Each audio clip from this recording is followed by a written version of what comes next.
नमस्कार, उज्जैन टीवी के सभी दर्शकों का हार्दिक स्वागत है। आइए सबसे पहले नजर डालते हैं आज की सुर्खियों पर।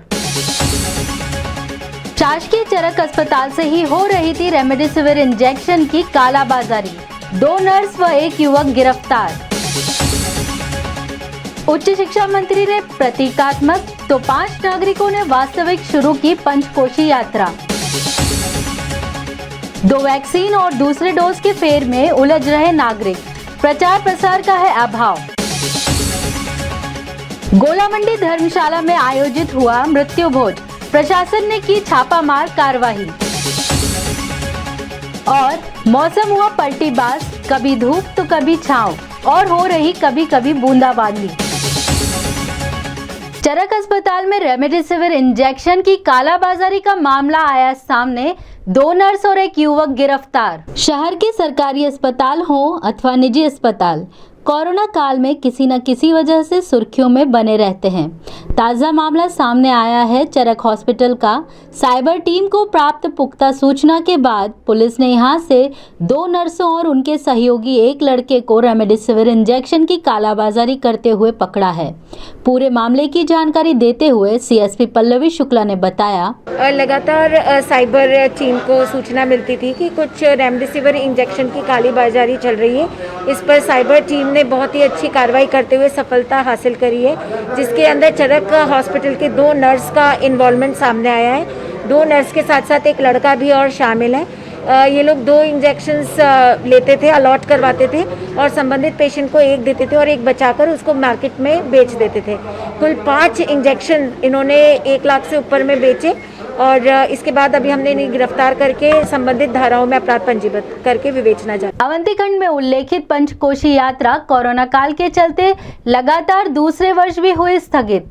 परंपरा का निर्वहन करने के लिए उच्च शिक्षा मंत्री ने की प्रतीकात्मक यात्रा। गौरतलब है कि वैशाख मास में आयोजित होने वाली 118 किलोमीटर की पंचकोशी यात्रा का विशेष महत्व है। ज्ञात अज्ञात देवी देवताओं की प्रदक्षिणा का पुण्य इस यात्रा से अर्जित होता है। लाखों की संख्या में भक्त नागचंद्रेश्वर से बल लेकर इस यात्रा की शुरुआत करते हैं।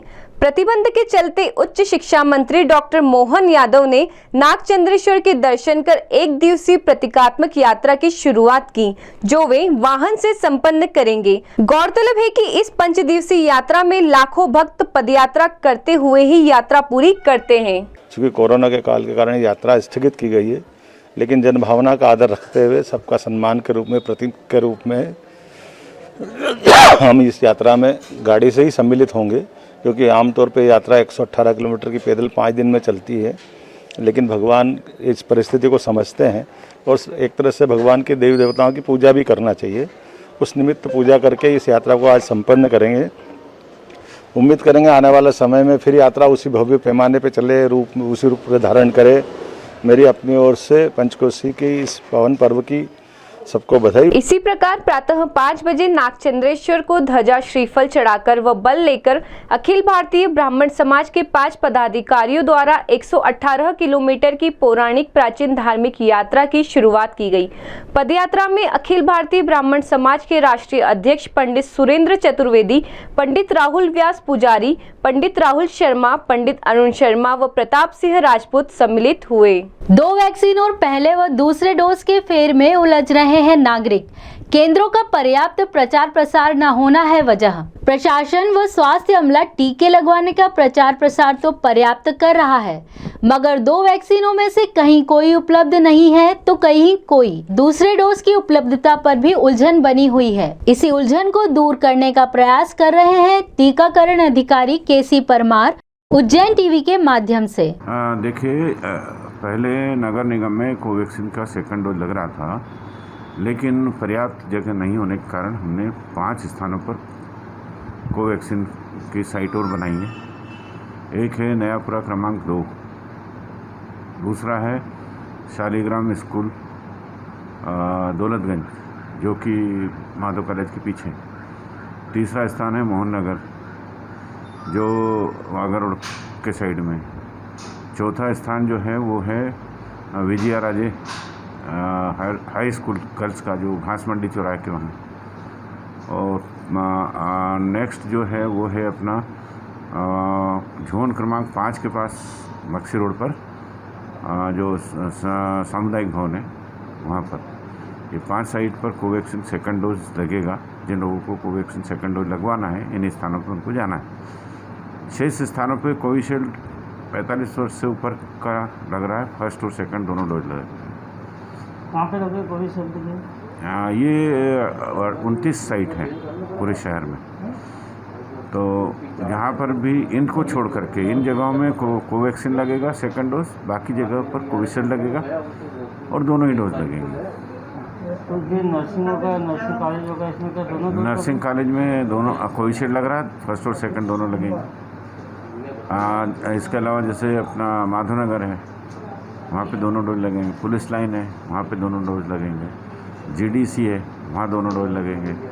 इसके अलावा इधर शहर में अगर अपन जाएं तो जो अलग अलग वार्ड में जो साइट बना रखी है उन साइट पे कोविशील्ड लग रहा है। गोलामंडी स्थित माहेश्वरी धर्मशाला में हो रहा था मृत्यु भोज। पुलिस ने की छापेमार कार्यवाही। गोलामंडी स्थित माहेश्वरी धर्मशाला में कोरोना गाइडलाइन का बेखौफ होकर मखौल मृत्यु भोज आयोजनकर्ता और धर्मशाला संचालक उड़ा रहे थे। इस धर्मशाला में मनोज यादव नामक व्यक्ति ने अपने पिताजी के निधन के बाद मृत्यु भोज का आयोजन किया और 200 लोगों को भोजन हेतु निमंत्रित किया। पुलिस को भनक लगते ही पुलिस ने धावा मारा। जिस वक्त पुलिस पहुंची, धर्मशाला प्रबंधक और आयोजक पक्ष के कुछ लोग मौजूद थे तथा रसोई घर में गर्मा गर्म पूरियां उतारी जा रही थी। सब्जी भी बनी हुई थी। भजियों के अलावा श्रीखंड भी मौके पर मौजूद था। बस पंगत के शुरू होने की देर थी। कार्यवाही की जानकारी देते हुए सीएसपी पल्लवी शुक्ला ने बताया, धर्मशाला में मनोज यादव जी के पापा जी शांत हुए थे, जिनकी उम्र लगभग 108 वर्ष थी। उनके नुक्ते के कार्यक्रम में इन्होंने भीड़ लगा रही थी। लगभग 200 से ऊपर लोग इकट्ठे होने की सूचना थी। इनके ऊपर नगर निगम द्वारा हमने कार्रवाई भी करवाई है। वह सारी वैधानिक कार्रवाई करते हुए 188 और 269, 270 के तहत एफआईआर पंजीबद्ध की जाएगी और इसको तहसीलदार साहब द्वारा सील किया जा रहा है। रामघाट पर संपन्न हो रहा था तर्पण और पिंडदान। स्थानीय लोगों के अलावा बाहरी लोग भी थे मौजूद। पुलिस ने की कार्यवाही। कोरोना को भगाना है तो अनुशासित रहकर कोरोना गाइडलाइन का पालन करना होगा, मगर खास हो या आम, किसी की फितरत में ही नहीं है अनुशासित रहना। यही वजह है कि रामघाट पर जब पुलिस टीम पहुंची तो कई जगह पर पंडित पिंडदान और तर्पण करते मिले। पिंडदान करने वालों में स्थानीय लोगों के अलावा बाहर से आने वाले भी थे। पुलिस टीम ने कुछ का चालान काटा, कुछ को डांटकर भगाया। कम तादाद में ही सही, मगर श्रद्धालुओं को मिलना चाहिए देव दर्शन की अनुमति। यह भी संभव नहीं तो शिखर दर्शन रह जाता है एकमात्र विकल्प। शिखर दर्शनम पाप नाशनम। जी हाँ, इस कहावत को वे श्रद्धालु चरितार्थ कर रहे हैं जो लॉकडाउन में धार्मिक स्थलों में अपने भगवान के दर्शन नहीं कर पा रहे। मंदिरों में प्रवेश वर्जित होने की स्थिति में वे शिखर दर्शन से ही अपने प्रभु की आराधना कर रहे हैं। ऐसे ही दृश्य श्री महाकालेश्वर मंदिर पर रोज देखे जा सकते हैं। ऐसे ही एक शिखर दर्शनार्थी से हमने बात की। बाबा साहब से ही प्रार्थना की है, कुछ सामग्री लेना थी, हमने सामग्री ली। बाबा के शिखर दर्शन करें, अंदर से तो पट बंद है। बाबा से ये प्रार्थना करी कि जो कोरोना महामारी चल रही है इसे जल्दी खत्म करें तो सब कुछ पहले से नॉर्मल हो सके। इधर शहर के वरिष्ठ ज्योतिषाचार्य आनंद शंकर व्यास कहते हैं कि कम संख्या में ही सही, मगर भक्तों को मंदिर प्रवेश की अनुमति मिलनी चाहिए। देखिए, आज कोरोना का संक्रमण के कारण सरकार ने जो व्यवस्था दी है कि असल में रोग ज़्यादा न फैले, ज़्यादा भीड़ न हो, उस दृष्टि से मंदिरों में भी दर्शन की व्यवस्था में रोकथाम की गई है। वैसे इसको कम संख्या में प्रवेश देना चाहिए, दर्शन करने को पूरी तरह से बंद नहीं करना चाहिए। जबकि आज चुनाव में लाखों लोगों की रैली हो रही है, वहाँ कोई प्रतिबंध नहीं हो रहा है। चुनाव में लाखों लोग भाषण सुनने को आ रहे हैं, वहाँ प्रतिबंध नहीं हो रहा है। तो ऐसी स्थिति में यहाँ प्रतिबंध उतना सीमित ही हो कि लोग दर्शन भी करें, उसका पुण्य भी प्राप्त करें। लेकिन हमारे यहाँ ऐसी स्थिति में ये भी लिखा है कि शिखर दर्शनम पापनाशनम, शिखर के दर्शन से भी हमें अनेक पापों से मुक्ति हो जाती है, क्योंकि शिखर भी उन भगवान के ही ऊपर जो छाया छत्र बना हुआ है, तो वो छत्र जो उनके लिए, वो हम लोगों के लिए भी छत्र जो है एक तरह से हमारी रक्षा करने में मददगार होता है। तो हमारे यहाँ शास्त्र में ऐसी स्थिति में, कई बार ऐसी स्थिति होती है कि हम सूतक में होते हैं, अशौच में होते हैं, छुआछूत में कोई स्थिति होती है, तब भी हम बाहर से शिखर दर्शन कर लेते हैं। तो इस स्थिति में वर्तमान जो परिस्थिति चल रही है, उसमें आज की स्थिति को ध्यान में रखते हुए, सरकारी नियंत्रण का ध्यान में रखते हुए शिखर दर्शन करें और पुण्य प्राप्त कर सकते हैं। हमारे शहर के कोरोना से बिगड़ते हालातों पर नगर के प्रतिष्ठित चिकित्सक दे रहे हैं नगर वासियों को सलाह। आइए देखते हैं उनकी हिदायतें। उसमें स्पेशली महिलाओं के लिए जो मुझे बोलना है कि घर वालों को अपना पूरा ध्यान रखना पड़ेगा उनका। यदि घर वालों में से किसी को भी सिम्टम्स हो तो गर्भवती महिलाओं को तुरंत उनसे अलग रखें, क्योंकि उनसे इन्फेक्शन फैलने का खतरा बहुत ज़्यादा है और इसलिए उनको सावधानी रखना बहुत ज़रूरी है। वो बाहर नहीं निकलें किसी भी बिना वजह से, मास्क हमेशा लगाएं, सोशल डिस्टेंसिंग और हाथ धोने का पूरा ध्यान रखें। ऐसे उनको जरा भी सिम्टम्स होते हैं तो तुरंत डॉक्टर को दिखाएं और जो भी जाँचें उसके लिए ज़रूरी है कोरोना के लिए, वो सारी जाँचें RT-PCR से लेके सब कुछ कराएं। CT स्कैन ज़रूर अवॉइड करना चाहिए जब तक बहुत ज़रूरी नहीं है, ठीक है।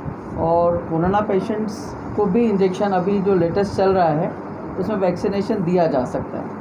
कुछ वैक्सीन है जो कोरोना पेशेंट्स को दे सकते हैं, जैसे कोवैक्सीन है, ये शायद दिया जा सकता है। अभी हालांकि इस पर स्टडी चल रही है, बट इस इंजेक्शन ये वैक्सीन देने से उनको काफ़ी आराम रहेगा, उनको मोर्टेलिटी रेट कम हो जाएगी। और उसके अलावा कोरोना पेशेंट का होता है तो उनको पूरा सावधानी डिलीवरी के बाद भी रखना पड़ेगी, क्योंकि डिलीवरी के बाद उनमें पोस्टमार्टम हेमरेज होने का बहुत ज़्यादा चांस रहता है। तो उसको बचाने के लिए डिलीवरी किसी बड़े सेंटर्स पे ही होना चाहिए अगर कोरोना पॉजिटिव पेशेंट है तो। और हर पेशेंट के डिलीवरी के पहले हम लोग जांच कराते हैं, ताकि यदि ज़रा भी डाउटफुल हो और सिम्टम्स हैं तब तो जांच कराना और ये सब बहुत ज़रूरी है। और यदि सिम्टम्स नहीं है तभी भी हम जांच करवाते हैं। तो यदि उस तरह की प्रॉब्लम हो तो उनको बड़े सेंटर पे करना पड़ेगा, जहाँ कोरोना की सारी फैसिलिटीज़, ICU से लेके वेंटिलेटर से लेके सारी फैसिलिटी हो। तो जब बच्चों के लिए भी वेंटिलेटर की ज़रूरत पड़ सकती है। बाकी इस तरह से घबराने की ज़रूरत नहीं। अपने डाइट का पूरा ध्यान रखें। महिलाएं अच्छे से अच्छा डाइट लें, नींबू का सेवन खूब ज़्यादा करें ताकि विटामिन C उनको पर्याप्त मात्रा में मिल जाए। रेगुलर अपना चेकअप कराएं। दोपहर होते ही पानी की बंदी बांटने आ जाते हैं बादल। बूंदाबांदी के बाद बदल जाते हैं मौसम के मिजाज। इन दिनों मौसम भी पलटीबाज हो गया है। गर्मी का मौसम भले ही हो, मगर मौसम दुरंगा है। अल सुबह आकाश साफ होता है, एकदम नीला, धूप भी सन्नाट पड़ती है, एकदम तीखी, मगर 12 बजते बजते बादलों के आवारा बच्चे आकाश के आंगन में नजर आने लगते हैं। तेज हवाएं चलती हैं और बौछारें शुरू हो जाती हैं। चढ़ता हुआ पारा मुंह लटकाकर बैठ जाता है। मौसम तो मौसम है, मौसम का कोई क्या बिगाड़ लेगा।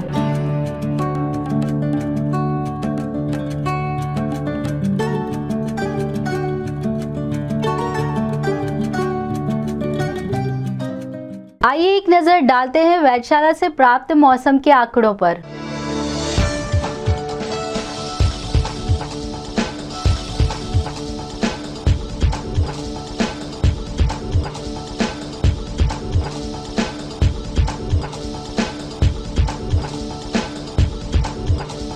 अंत में मुख्य समाचार एक बार फिर। शासकीय चरक अस्पताल से ही हो रही थी रेमडेसिविर इंजेक्शन की कालाबाजारी। 2 नर्स व 1 युवक गिरफ्तार। उच्च शिक्षा मंत्री ने प्रतीकात्मक तो 5 नागरिकों ने वास्तविक शुरू की पंचकोशी यात्रा। 2 वैक्सीन और दूसरे डोज के फेर में उलझ रहे नागरिक, प्रचार प्रसार का है अभाव। गोलामंडी धर्मशाला में आयोजित हुआ मृत्यु भोज, प्रशासन ने की छापामार कार्रवाई। और मौसम हुआ पलटीबाज, कभी धूप तो कभी छांव और हो रही कभी कभी बूंदाबांदी। तो ये थे उज्जैन शहर के प्रमुख समाचार। ऐसे ही ताज़ा खबरों के लिए देखते रहिए उज्जैन टीवी। उज्जैन टीवी का YouTube चैनल लाइक और सब्सक्राइब करना ना भूलें। नमस्कार।